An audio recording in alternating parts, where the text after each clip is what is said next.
Hi, I'm going to give you an update on the RECM Global Flexible Fund.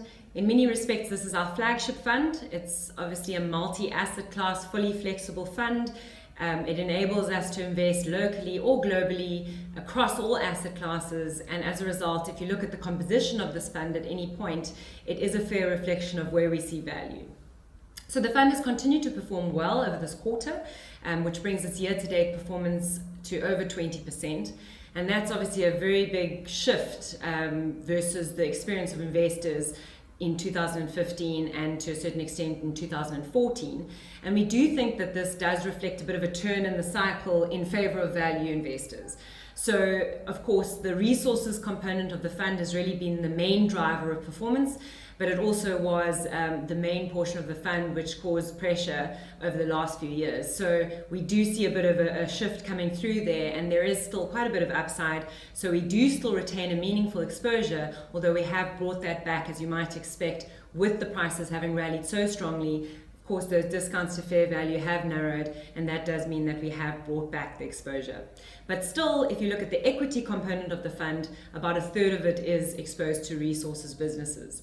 I think importantly though, that exposure has become more diversified than it was, say for instance, 2 years ago. And that's really a reflection of the cycle progressing and offering us the opportunity to buy higher quality businesses as those businesses became cheap, and sort of obviously offering more value across the board. So within the resources component, we are more diversified, but it's still a meaningful allocation to the fund. And increasingly, both locally and globally, other pockets of value have started to emerge. If we look at the global component, those pockets of value have been sort of in the luxury segment. You'll see, obviously, we've had Coach, which is the US retailer, for quite some time. That's still very undervalued. We still have a significant exposure there.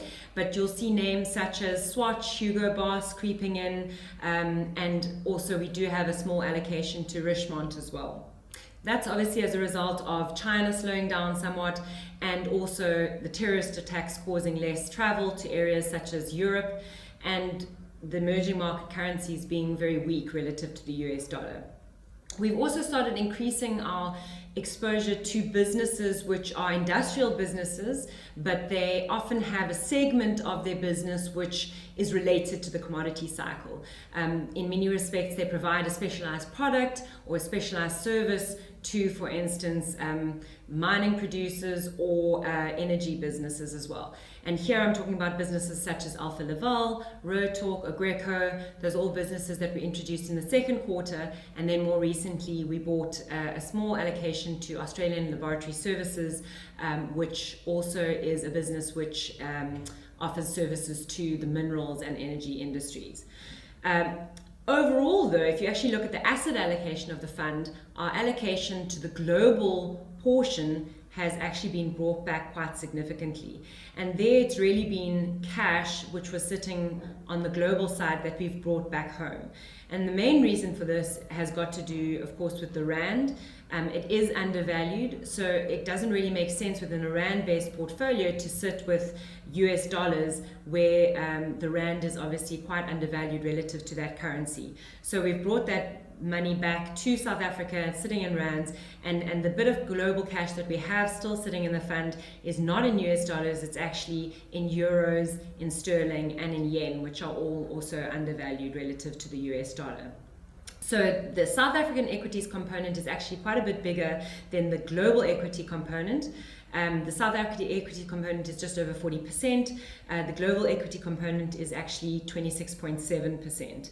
So I think what this reflects is that globally, to find high quality businesses which are very undervalued is quite a task.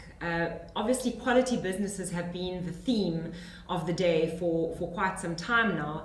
And although there are a few businesses which I've mentioned, which are now starting to get cheap, which are great businesses, those are actually very few and far between. So we're still sitting with quite a bit of cash on the global side of things. And locally, we have started moving more towards the domestically oriented businesses. Obviously, those are the businesses which haven't been benefited from Rand weakness over the last few years. So they're very much SA Inc. type businesses. There we obviously sort of had a little bit of exposure to the construction industry, and that also was a driver of performance over the quarter, because we saw sort of construction stocks in South Africa as a whole rallying about 11% over the quarter. So there are signs of life in that sector after quite a long time of depressed prices in that segment of the market. Overall, what you're sitting with is a portfolio which now has undervalued stocks locally and globally, with a preference for quality. Both do have cash to put to use as opportunities arise locally and globally. And we've also got a small allocation to South African bonds. With yields now above 9%, we think that's worth allocating a bit of capital to. It is still a small exposure, but nonetheless up quite a bit from where it was at the start of the year. Overall, we do think there has been a bit of a shift. We think that value investors are starting to reap the rewards of having stayed the course. There's obviously quite a long way to go to see superior returns over the full cycle, but we do believe that if we stay with it, those results will come through. Thank you.